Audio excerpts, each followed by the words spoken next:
ప్రభువును రక్షకుడైన యేసుక్రీస్తు నామములో మీ అందరికీ వందనాలు. ఈ అవకాశం ఇచ్చిన దైవజనునికి నా వందనాలు తెలియజేస్తున్నాను. యేసు ప్రభు వారు సర్వమానవాళి పాపం కొరకు శిలువలో మరణిస్తూ చివరగా 7 మాటలు పలికారు.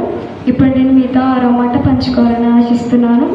6వ మాట ఏంటంటే సమాప్తమైనది. సమాప్తమైనది అంటే ఇట్ ఈస్ ఫినిష్డ్. ఒకసారి 6వ మాట చూద్దాం. యోహాను సువార్త 19వ అధ్యాయం 30వ వచనం.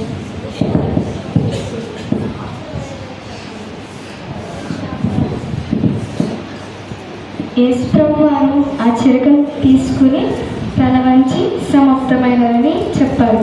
సమాప్తం అనగా ఇంగ్లీష్లో ఫినిష్డ్ లేదా కంప్లీటెడ్. మనం ఏదైనా పని చేసిన వెంటనే అది కంప్లీట్ అయిపోయింది అని చెప్తూ ఉంటాం. అలాగే యేసు ప్రభు వారు ఈ భూమి మీదకి వచ్చి తను చేయవలసిందంతా చేశారు.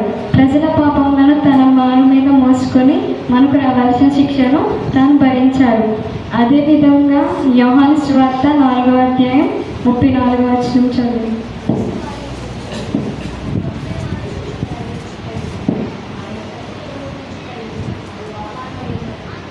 తండ్రి చిత్తం నెరవేర్చుటకు ఆయన ఈ లోకానికి వచ్చారు. అలాగే ఆయన పని తుదిముట్టించుడే నాకు ఆహారమై ఉన్నదని వారితో చెప్పారు.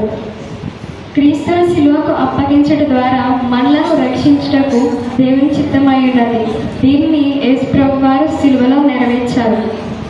యోహాను సువార్త 3వ అధ్యాయం 14 నుంచి 17 వచనం వరకు.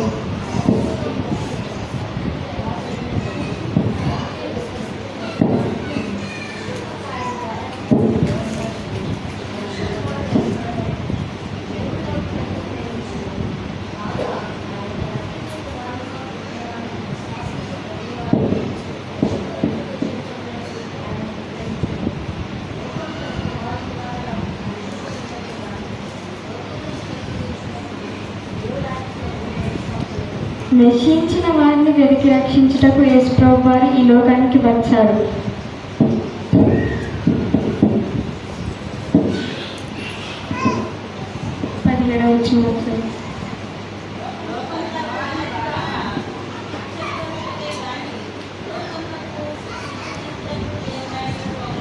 ప్రభు అయిన యేసుక్రీస్తు ప్రభు వారు లోకమునకు తీర్పు తీర్చడానికి రాలేదు. మనిషి కుమారుడు శిలువకు ఎత్తబడటం ద్వారా నిత్య జీవం కలుగుతుంది.